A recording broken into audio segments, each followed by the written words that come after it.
As we approach the 20th anniversary of September 11th, the shadow of that day looms over the U.S., ending its 20-year war in Afghanistan.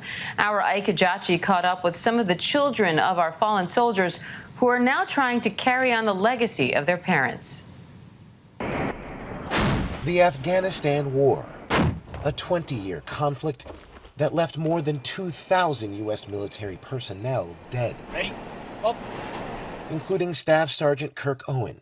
His daughter KYLIE was only 9 years old when her father said he was going to enlist. At the time, she wanted to say no. I think I just heard something in his voice, even at 9 years old, that made me know that this was important to him. Her father, MacGyver, killed 1 month into his Afghanistan tour by a roadside IED. You know, my dad went over there to provide them clean drinking water. He went over there to make sure that little girls could go to school. And he did that. And unfortunately, he was killed while he was doing that.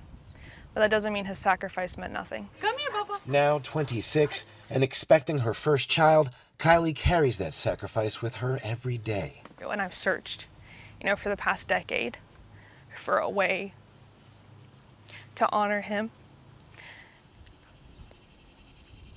and to continue his service that he didn't get to finish.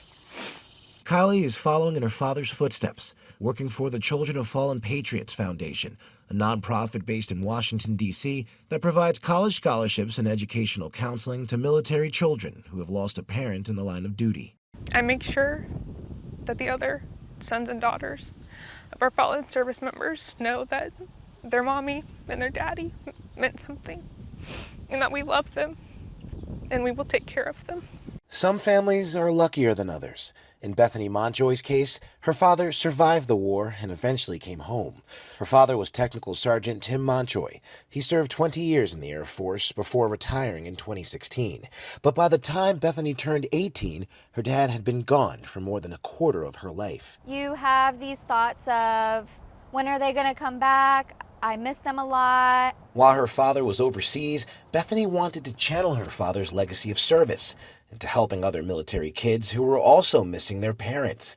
With her father, Bethany created Operation Teammate, a nonprofit based in Georgia that takes military children to sporting events and introduces them to professional athletes who teach them important life lessons like communication, teamwork, and hard work. There are forever going to be kids that experience their parent being in the military. It lets those kids feel special and let them know they're not alone.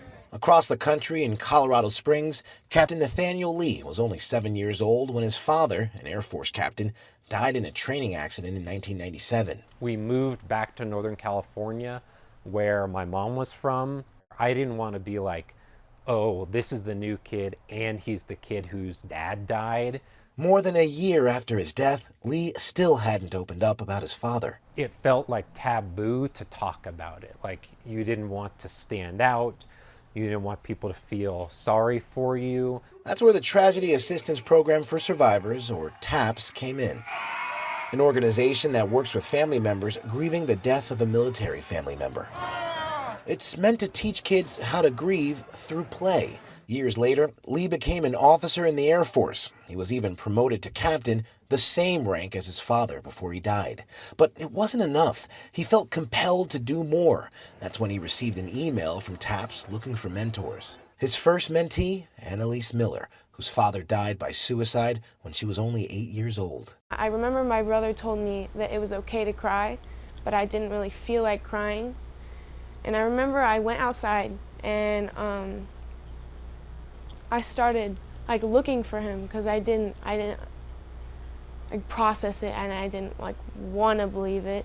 Their relationship, one of a kind. It's easier to talk to him more than other people because he understands what it's like to lose a father figure. Lee even saved the pipe cleaner tiara she made for him several years ago. Which is a little worse for wear over the years. And promises to wear it to her high school graduation. Until then, Lee will continue to honor his father and build his own legacy of service by helping other military children like Annalise who are grieving the loss of a parent. No one's grief journey is the same, right? It's all a unique individual journey that changes constantly over time.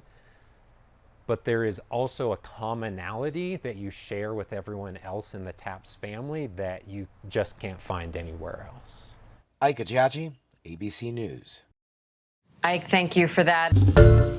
Hi, everyone. George Stephanopoulos here. Thanks for checking out the ABC News YouTube channel. If you'd like to get more videos, show highlights, and watch live event coverage, click on the right over here to subscribe to our channel. And don't forget to download the ABC News app for breaking news alerts. Thanks for watching.